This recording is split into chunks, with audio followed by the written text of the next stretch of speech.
Great morning everyone. Dear student, हमने chapter 11 start किया था गुलिवर की विचित्र यात्रा, जिसमें हम देख रहे थे कि गुलिवर अपनी ही विचित्र यात्रा के विषय में बता रहे हैं।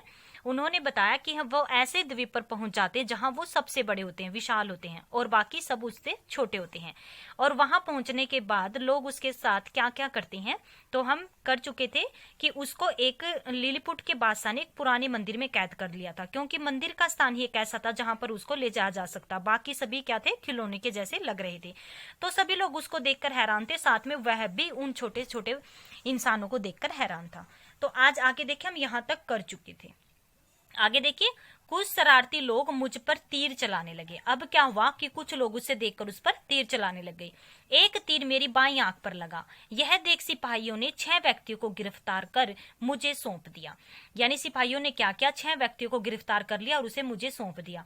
5 को तो मैंने अपने कोट की जेब में रख लिया और एक को उंगलियों में पकड़कर महू की ओर ले जाने लगा, क्योंकि अब वह बादशाह के पास था और उसे कोई भी अब नुकसान नहीं पहुंचा सकता था। कुछ शरारती लोगों ने उसे नुकसान पहुंचाने की कोशिश की, तो वहां जो सिपाही खड़े थे उन्होंने उसे उन व्यक्तियों को मेरे हवाले कर दिया और मैंने कुछ को तो अपनी कोट की जेब में रख लिया और एक को उंगलियों में पकड़कर मुंह की ओर ले जाने लगा। वह मारे भय के यानी डर के, आगे देखें, वह मारे भय के बुरी तरह से चीखने लगा, जिसको वह अपने मुंह की तरफ ले जाने वाला था। मैंने उन सबको जमीन पर छोड़ दिया। फिर उसने क्या किया, उन सबको जमीन पर छोड़ देता है। छुटकारा पाते ही वे सब गिरते पड़ते वहां से भागे। इस बात का उन लोगों पर अच्छा असर पड़ा। बादशाह ने जब यह सुना तो उसने भी मेरी प्रशंसा की। बादशाह ने 6 विद्वानों को मुझे उस देश की भाषा सिखाने का काम सौंप दिया। यानी 6 विद्वानों, वहां के जो विद्वान लोग थे, उन्होंने क्या काम किया, बादशाह को वहां अपने देश की यानी लिलीपुट की भाषा सिखाने का काम सौंप दिया गया था और वह उसे सिखाने लगे।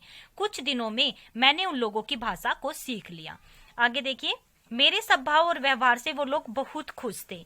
बच्चे तो मेरे बालों में आंख मिचोली खेलते, यानी इतने बड़े बाल थे, बच्चे उनमें आंख मिचोली खेलते। इस तरह मैं सबका खिलौना बना हुआ था। एक दिन मैंने बादशाह से अपनी मुक्ति का मतलब है रिहाई के लिए प्रार्थना की। उसने मुझे इन शर्तों पर मुक्त करना स्वीकार किया कि मैं बादशाह की आज्ञा के बिना कहीं आ जा नहीं सकूंगा और किसी देश से युद्ध छिड़ जाने पर लिलीपुट वासियों की सहायता करूंगा। यानी 2 शर्तें लगाई उसको छोड़ने के लिए। कौन कौन सी? पहली शर्त थी कि मैं बादशाह की आज्ञा के बिना कहीं आ जा नहीं सकूंगा, और दूसरी शर्त थी कि किसी देश से यदि हमारा युद्ध किसी दूसरे देश के साथ छिड़ जाए तो वह लिलीपुट वासियों की सहायता करेगा, यानी हमारी सहायता करेगा। आगे देखें, कुछ दिनों के बाद मुझे ज्ञात होना यानी मालूम हुआ कि पड़ोसी देश बलेफुस्कू के बादशाह ने एक शक्तिशाली जहाजी बेड़ा तैयार कर लिया है। यानी बेड़ा का मतलब होता है जहाजों का एक समूह, नाव का एक समूह बना लिया है, जहाजों और नाव का। यानी जो वहां का पड़ोसी देश था लिलीपुटवासी द्वीप का बलेफुस्कू, वह उन पर युद्ध की तैयारी कर रहा था कि वह लिलीपुटवासियों पर युद्ध कर सके। यानी उसे कुछ ज्ञात हुआ, पता चला, किसको? गुलिवर को, कि पड़ोसी देश बलेफुस्कू के बादशाह ने एक शक्तिशाली जहाजी बेड़ा तैयार कर लिया, यानी अपने जहाजों को और नाव को तैयार कर लिया युद्ध के लिए। वह लिलीपुट पर चढ़ाई करने का अवसर देख रहा है। मैंने उन लोगों की सहायता करने की एक योजना बनाई। कुछ रस्सियां और कांटे लेकर मैं बलेफुस्कू की खाड़ी की ओर चल दिया। यानी मैंने कुछ रस्सियां उठाई और कांटों को उठाकर बलेफुस्कू की खाड़ी की ओर चल पड़ा। यह खाड़ी मेरे लिए विशेष गहरी न थी, पर उन लोगों के लिए तो महासागर से कम नहीं थी, क्योंकि वो छोटे छोटे लोग थे। उनको तो यह खाड़ी महासागर के समान लग रही थी, यानी बड़े समुद्र की तरह, लेकिन मेरे लिए तो ये गहरी खाई की तरह ही थी। मैंने खाड़ी में घुसकर वहां खड़े सब जहाजों को कांटों में फंसा लिया। जो कांटे उसने अपने साथ लिए थे, कांटों में फंसाया और उन्हें खींचता खींचता लिलीपुट की ओर चल दिया। बलेफुस्कू के सैनिक मेरे ऊपर तीर बरसाने लग गए, पर चश्मे और चमड़े के कोट के कारण उनके तीर मेरा कुछ न बिगाड़ सके। आगे देखें, बलेफुस्कू के जहाजों को खींचकर जब मैं लिलीपुट में की खाड़ी में ले गया तो वहां के बादशाह और लोगों ने प्रसन्नता से उछल उछल कर मेरा स्वागत किया। यानी जब मैंने पड़ोसी देश से लिलीपुट को बचा लिया और उनके जहाजों को, जो जहाज उन पर युद्ध करने वाले थे, तो उनको जब मैंने बचा लिया और उन जहाजों को खींचकर मैं लिलीपुट ले आया तो वहां के बादशाह ने मेरी बहुत प्रशंसा की। एक दिन मैं लिलीपुट खाड़ी के किनारे घूमता घूमता दूर जा निकला।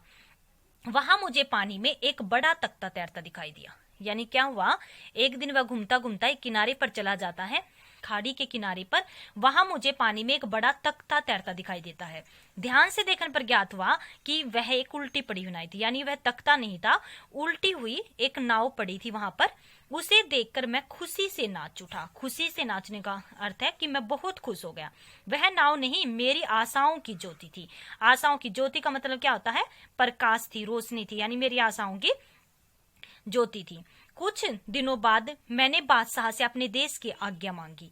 उन्होंने मुझे बड़े प्रेम से विदा किया। बहुत सी भोजन सामग्री मेरी नाव पर लदवा दी, यानी जो तख्ते के समान उल्टी पड़ी हुई नाव थी उसी में उसको भोजन सामग्री लदवा दी गई। सौभाग्य से रास्ते में एक जहाज दिखाई दिया। फिर यह देख मेरी प्रसन्नता का कोई ठिकाना ही नहीं रहा कि यह जहाज मेरे ही देश का था।